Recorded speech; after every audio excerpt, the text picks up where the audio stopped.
ታሪካችን የሚጀምረው ጄናይ እና ራይሊ ከተባሉ ወጣት አሜሪካውያን ፍቅረኛሞች ጋር ነው።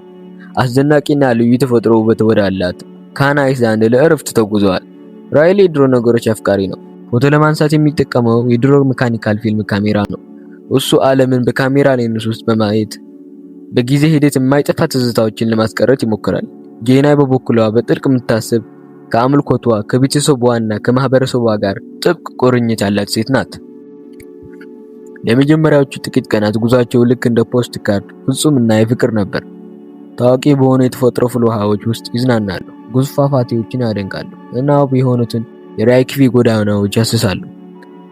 የካሜራው እይታ በጣም ሰፊ ከመሆኑ የተነሳ ጥንዶቹ በዚያ ሰፊና ባዶ አይስላንድ ምድር ውስጥ በጣም ጥቃቅን ሆነው ይታያሉ።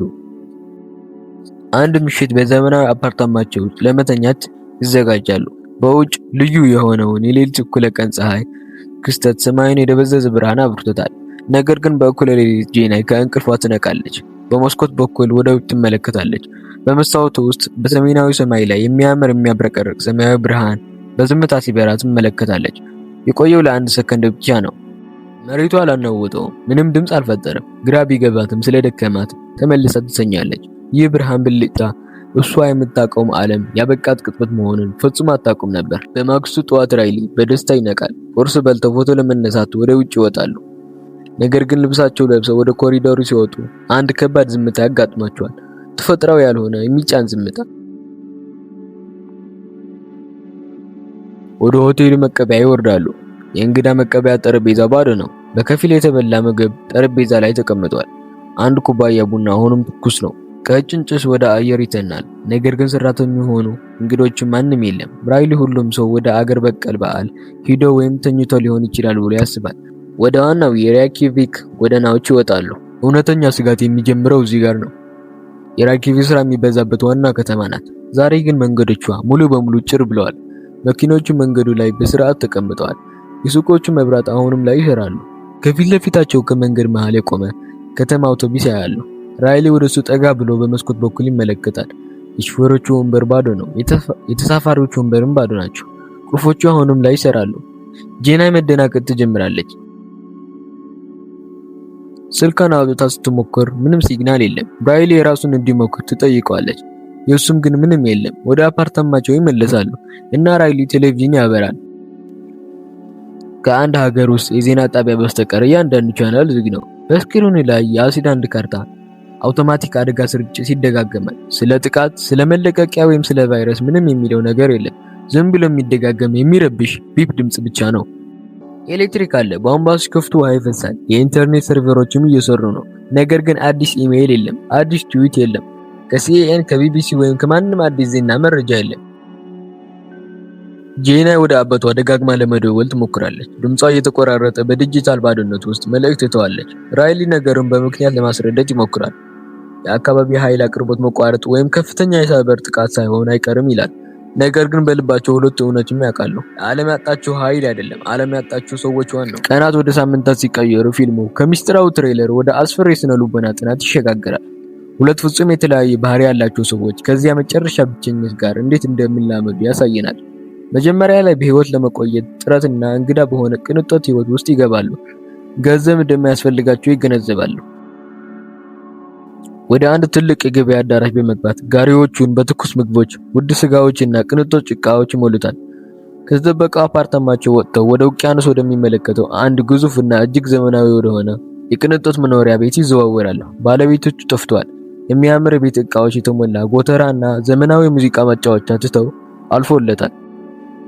ለራይሊ ይህ አዲስ እውነታ እንደ አንድ ነፃነት ሊሰማው ይጀምራል። ስለ ስራ፣ ስለ ሂሳቦች ወይም ስለ ማህበረሰብ የሚጨነቅበት ምንም ምክንያት የለም። አንድ ትልቅ መኪና በነፃ ነዳጅ ሞልቶ ጄናይን በመላው ዲሰን ላይ ይዞት ይዞራል። በምድር ላይ ካሉት በጣም ውብ ቦታዎች መካከል ምንም አይነት ጎብኝ በሌለበት ይጎበኛሉ። በግዙፍ እሳተ ገሞራ ፍንጣቂዎች ዳርቻ ላይ ይቆማሉ። በጥቁር አሸዋ ባህር ዳርቻዎች ላይ ይራመዳሉ እና የተተወ ፍርሽራሽ ይመረምራሉ። ራይሊ ሁሉም ነገር ፎቶ ያነሳል። ለእሱ ዓለም ግዙፍ ሙዚየም ናት። እነሱ ደግሞ ብቸኛ እንግዶቿ ናቸው። ነገር ግን ለጄናይ የቅንጦት ህይወቱ እና ነፃነቱ ምንም ትርጉም የላቸውም። የሚያልፋት እያንዳንዱ ባዶ ቤተ ክርስቲያን እምነቷን ያስታውሳታል። በመጫወቻ ስፍራ ላይ የተተወ እያንዳንዱ መጫወቻ ዳግመኛ ማታያቸውን ቤተሰቦቿን ያስታውሳታል። ራይሊ ሁኔታውን እንደ አንድ ትልቅ ጀብድ ሲመለከተው፣ ጄናይ ግን እንደ አንድ ውብ ሲኦል ትመለከተዋለች። በሀብታቸው አጠቃቀም ላይ ትልቅ ልዩነት ይታያል። ራይሊ በሱቆች ውስጥ ያሉትን ትኩስ ምግቦች መበላሸት እንደጀመሩ ያስተውላል። ወተቱ እየተበላሸ፣ ስጋው እየታሸገ ነው። እሱ ግን ምንም ሳይደነግጥ ለብዙ ዘመናት የሚያበቃ የታሸገ ምግቦች፣ ጥራጥሬዎችና የቀዘቀዙ ምግቦች ያሉባቸው መጋዘኖች እንዳሉ ይነግራል። የውሃ ስርዓቱ በአይስላንድ ፍል ውሃ ኃይል የሚሰራ በመሆኑ ለዓመታት ሙቅ ውሃና ኤሌክትሪክ ይኖራቸዋል። ነገር ግን ለጄና እየበሰበሰ ያለውን ምግብ ለጊዜ ማለቂያ ምልክት ነው። እሱ የውድመትና የሞት መገለጫ ነው። አውቶማቲክ የሆነው ዓለም በዙሪያ ቀስ በቀስ እየሞተ መሆኑንና እነሱም ባትሪው ሲያልቅ ዝም ብለው እያዩ እንደሆነ ትገነዘባለች። ፊልሙ መዞሪያ ነጥብ የሚመጣው ወደ ሩቅ የአይስላንድ ገጠር ለመንዳት ሲወስኑ ነው። በጭቃማውና የባህር ዳርቻው አቅራቢያ የምትገኘው አንዲት ትንሽና የተገለለች ጎጆ ሲያልፉ ራይሊ በካሜራው ሌንስ ውስጥ የማይተመን ነገር ያያል። ከጭስ ማውጫው የሚወጣው ቀጭን ጭስ። ፍሬኑ ረግጠው ወደ ጎጆው ይሮጣሉ። በውስጡ ኒልስ የተባለ አንድ አዛውንት አይስላንዳዊ ያገኛሉ። እሳቸው በህይወት አሉ። እሳት ዳር በዝምታ ተቀምጠዋል። ለአንድ አጭር ደስታ ቅጽበት ጄናይ እና ራይሊ የዳኑ ይመስላቸዋል። ክስተቱ ሁሉም ሰው እንዳላጠፋ ይረዳሉ። ነገር ግን ስብሰባው በፍጥነት ወደ ሐዘን ይቀየራል። ኒልስ በእነሱ ማየቱ ያልተገረመ ወይም አብሮ ለመስራት ፍላጎት የለውም። በእርጋታና በለሰለሰ ጥበብ እንግሊዝኛ ይናገራል። ሁሉም ሰው እንደጠፋ ሲረዳ በዚህ ጎጆ ውስጥ ለመቆየት እንደመረጠ ያስረዳል። ራይሊ ምን እንደተፈጠረ፣ ሁሉም ሰው እንዴት እንደሄደና የአብርሃም ብልጭታ ምን እንደነበረ በተስፋ መቁረጥ ሲጠይቀው ኒልስ ዝም ብሎ ትከሻው ያወዛውዛል። ለምን እንደተፈጠረ ማወቅ የሆነው ነገር እንደማይቀረው ይነግራቸዋል። ኒልስ የእድል ተቀባይነት ይወክላል። ሕይወቱ የኖረ አዛውንት ነው። እናም ዓለም በዙሪያው ስትጠፋ መመልከት ፈቅዷል። ቀኖቹን አሳ በማጥመድና ባህሩን በመመልከት ያሳልፋሉ። ለጄናይ እንደነገራት የሰው ልጅ ምድር ላይ ሁል ጊዜ ጊዜያዊ ተከራይ ነበር። ህልውናቸው ትልቅ ትርጉም ወይም ማብራሪያ መፈለግ እብደት ውስጥ ብቻ እንደሚከታቸው ያስጠነቅቃታል። ጄናይ ከኒልስ ጋር በጥልቅ መገናኘት ትሞክራለች። ይህ የዓለም ፍጻሜ መለኮታዊ ንጥቂያ ወይም ከእግዚአብሔር የተሰጠ ፍርድ እንደሆነ ታስባለች። ኒልስ ግን መልስ አይሰጣትም። እሱ ዝም ብሎ ምድር ለነሱ መኖር ሆነ አለመኖር ግድ እንደማይላት ይናገራል።